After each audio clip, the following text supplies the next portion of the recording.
So hello students, welcome back to my channel. So this is Jiya from Jiya's study. सो आज हम करने वाले हैं फ्रॉम एक्सरसाइज 4.4 से क्वेश्चन नंबर 3 के हमारे पार्ट 3 रह गए थे, तो वही आज हम कवर करेंगे। तो पहले फटाफट क्वेश्चन को रीड करते हैं और एक एक लाइन को ढंग से समझते हैं। तो पहला लाइन क्या बोल रहे हैं?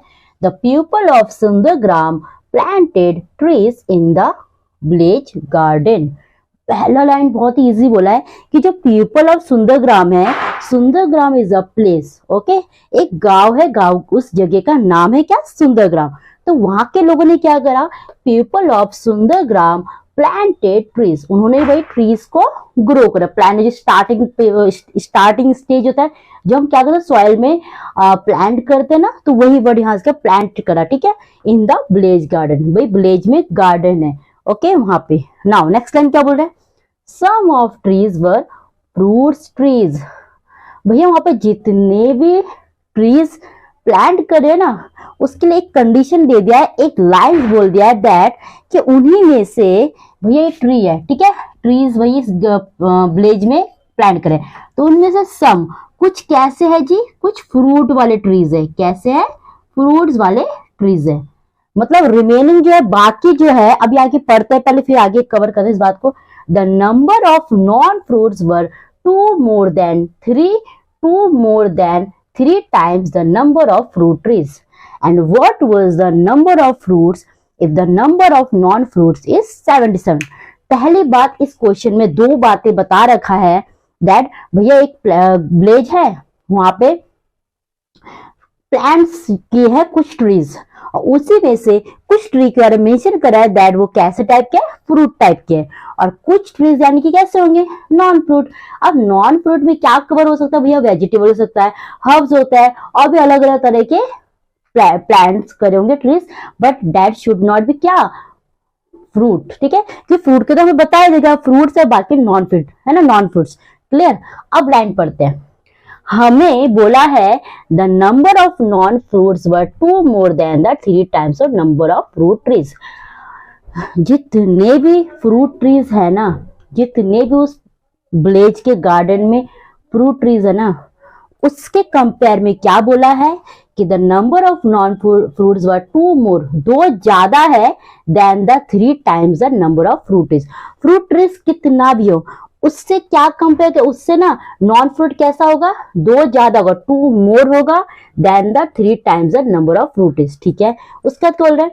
What was the number of fruit trees, यहाँ लाइन होनी चाहिए fruit trees incompletely, fruit trees कितना होगा fruit trees if the number of non fruit is 77। बोल रहे हैं अगर नॉन फ्रूट की जो है नंबर्स काउंट करें तो 77 है, तो आप बताओ फ्रूट्स कितने हैं? फ्रूट्स वाले ट्रीज कितने हैं? मुझे यहाँ पे फ्रूट ट्रीज का कुछ भी नहीं बता रखा।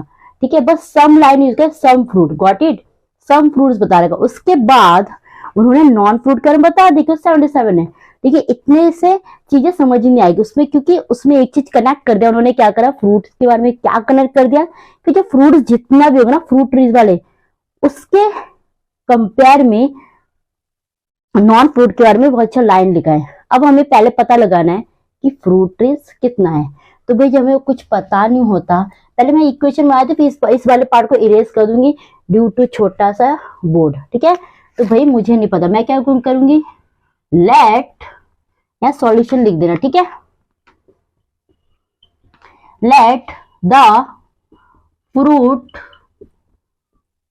ट्रीज वी, क्या मानना है आपको? X Y whatever. ठीक है जी, कोई भी वेरिएबल मान लो, एक्स में, वाई फॉर्म में, जेड में, जो भी।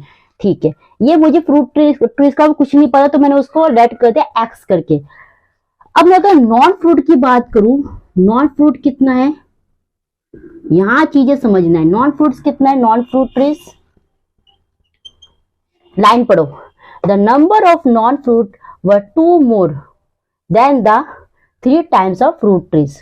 और टाइम सुनते ही पहले लाइन सुनो, टू मोर, दो ज्यादा है, टू मोर मतलब दो ज्यादा है। क्लियर? टू प्लस है। उसके बाद क्या बोल रहे हैं? मोर than three times the number of fruit trees. भाई फ्रूट ट्रीज कितना? एक्स है। अब जब बोल रहे थ्री टाइम्स, तो टाइम्स में क्या करते हैं? मल्टीप्लाई, तो थ्री टाइम्स टाइम्स होते मल्टीप्लाई, क्लियर, 3 टाइम्स, तो मैं करूंगी 3 टाइम्स किसका, 3 टाइम्स ऑफ फ्रूट ट्रीज। चीजें समझ आ रहा है, 2 ज्यादा है, 3 टाइम्स है, क्लियर, मतलब उस टोटल कितने उसके पास है फ्रूट्स, 77। ये किसकी कहानी बोल रहे हैं, नॉन फ्रूट ट्रीज के बारे में। अब लाइन करते हैं, अब मैंने आपको जो समझाया ना उस चीज को आपको नहीं समझ आएगी जब तक ये इक्वेशन के नहीं बना के दिया होगा मैंने, लेकिन आप इक्वेशन बना के देना। अब क्वेश्चन को रीड करो। The people of Sundargram planted trees in the village garden. भैया एक विलेज गार्डन है, वहां पे ग्राम के लोगों ने कुछ ट्रीज प्लांट करे। उसका बोला सम ऑफ ट्रीज वर, कुछ ट्रीज उसमें से फ्रूट ट्रीज थे, ठीक है, क्लियर। तो हमें फ्रूट ट्रीज का कुछ नहीं पता भाई कितने, बस सम वर्ड यूज किया है, तो हमने वो जानने के लिए हमने क्या, let the fruit trees be X. Is it clear, okay. अब क्या बोल रहे हैं, the number of non fruits were 2 more then.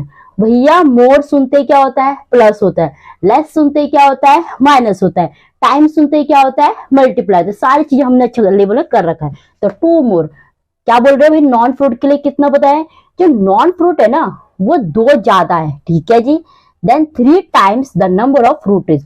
Fruit trees कितना था जी, x, उसका 3 टाइम्स तुमने कर दिया। 3 टाइम्स सुनते आपने क्या, 3 मल्टीप्लाई कर दिया, है ना जी।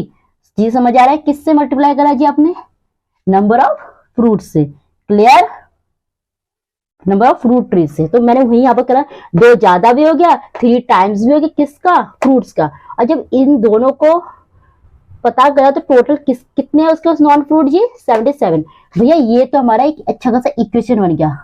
अब ये वाला ये चीज ना हमें बहुत अच्छी तरीके से पूरा क्वेश्चन का मतलब बोलते हैं ना सॉल्यूशन बन गया। यही पूरा जान है इस क्वेश्चन की को सॉल्व करने के लिए। क्यों, क्योंकि हमें पहले इक्वेशन बनाना आना चाहिए, और इक्वेशन कैसे बनाना आएगा, आपको लैंग्वेज को एक एक करके ढंग से समझना है, ठीक है, क्लियर। चलो फिर तो मैंने आपको क्या कहता है, मेरे स्पेस जो है बोर्ड का काफी स्मॉल है, सो मैं इस वाले पार्ट को फिलहाल इरेज कर देती हूँ, कोई दिक्कत नहीं होना चाहिए।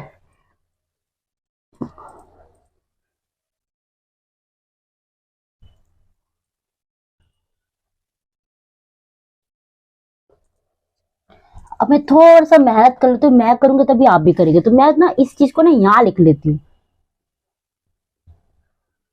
सॉल्यूशन। भैया let the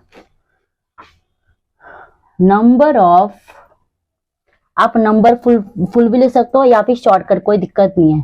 number of fruit trees be क्या, एक्स, ठीक है। नॉन फ्रूट ट्रीज बी कितना होगा जी,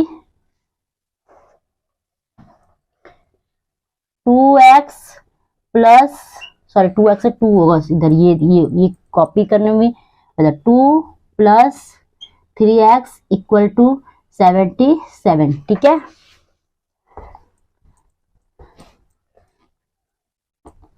और ये पूरा क्वेश्चन सॉल्व करने में ये हेल्प हमारा करेगा, कैसे, चलो करते हैं। 2 प्लस 3x इक्वल टू 77, ठीक है जी। तो मैंने क्या कहा था, मुझे एनी हाउ वेरिएबल बेस से नंबर को अलग करना है, यही तो काम करते। तो पहले हम नंबर वाले केस को करते हैं। 3x यहाँ रहेगा, ये नंबर है और ये है, इसको हमें इधर ले जाना है, क्या करेंगे, 77, ये प्लस है तो हो जाएगा, क्या हो जाएगा, बोलो, माइनस, ठीक है। नाउ 3x इक्वल टू 77 में से 2 गया, कितना होगा, 75। अभी भी सॉल्व नहीं हुआ है। अब मुझे नहीं इस x से 3 को एनी हाउ अलग करना, तो मेरे बच्चे अगर ये मल्टीप्लाई में तो उधर जाएगा, इक्वल के राइट में, याद है ना, लेफ्ट है राइट है, क्या रूल होता है, माइनस है तो प्लस, प्लस है तो माइनस, डिवाइड है तो मल्टीप्लाई, मल्टीप्लाई है तो डिवाइड, क्लियर मेरे बच्चे। तो भैया ये कैसे में, मल्टीप्लाई में, तो क्या होगा ये डिवाइड में, मतलब x इक्वल टू 75, ये नंबर नीचे आ जाएगा, है ना जी। तो देखो अब मेरे बच्चे इसको मैं ऐसे छोड़ पाएंगे नहीं, अब हम इसको क्या करेंगे, कटिंग डायरेक्ट कर सकते हो, लेकिन मैं आपको डिवाइड करके क्या कराती हूँ, कटिंग करने के डिवाइड भी कर सकते हो, छोटे नंबर है ना, 75, 3 2 6, ये 1 5 हो गया, 3 5 जा 50, तो 3 1 जा 3, 3 25 जा, ठीक है। तो 25 हमारा वैल्यू है ये x। अब याद करो x क्या था, बोलो, हाँ x था therefore number of fruit trees is कितना होगा 25, ठीक है। और हमें नॉन फ्रूट का बता रखा था 77, और आपको और वेरीफाई करना है तो अब ये वाला वैल्यू यहाँ पुट करोगे तो देखने कंप्लीटली 77 आएगा। अब करके चेक कराती हूँ मैं आपको, यस कर दो इसको। मुझे नॉन फ्रूट का पता लगाना है, इनके हिसाब से 77 था, क्या ये सही बोल रहे हैं? चलो करते हैं। 2 + 3 x की वैल्यू क्या थी जी 25 इक्वल्स टू 77। मुझे देखना है कि राइट हैंड लेफ्ट हैंड बराबर है कि नहीं, left hand and right hand side बराबर है कि नहीं चेक करते हैं। तो 2 + 3 25 से 75 होता है आपका, ठीक है, इक्वल्स टू 77। और यहाँ 2 + 75 कितना होगा 77 इक्वल्स टू 77। देखो वेरीफाई हो गया है ना। मुझे जो चाहिए था वो तो मिल गया, लेकिन जो गिवन था उनके अकॉर्डिंग ये 77 था, तो मुझे चेक करना, तो मैंने वो वैल्यू पुट करके फाइंड आउट कर दिया, ठीक है। कोई दिक्कत था बताओ? कोई दिक्कत था नहीं, बहुत इजी भी था। इससे अगर दिक्कत समझिए तो फिर आगे तो और भी क्वेश्चन आएंगे तो भी आपको फिर परेशानी होगी, पर ये बहुत इजी लेवल का था। आपको बस इक्वेशन बनाना है, और इक्वेशन के लैंग्वेज का बहुत बड़ा रोल है। आपको एक एक स्टेटमेंट को ढंग से समझना है, एकदम ढंग से, बहुत ज्यादा हार्ड इंग्लिश नहीं यूज होता है। आपको टाइम्स के बारे में पता होना चाहिए, मोर लेस, गॉट इट? कोई दिक्कत? सो ये हमारा था क्वेश्चन नंबर 3 के पार्ट 3। सो अब करते हैं, आपको कितने क्वेश्चन बच गए, let me check it. Okay, इसमें आपका रह गया है जी क्वेश्चन नंबर 4 रह गया, solve the following riddles. Okay, ये अभी कवर कर लेते हैं, देन हमारा 4.4 मतलब हमारा chapter simple equation will be cover, ठीक है। तो स्टार्ट करते हैं क्वेश्चन नंबर 4 को, बहुत इजी है। सो स्टार्ट करते हैं।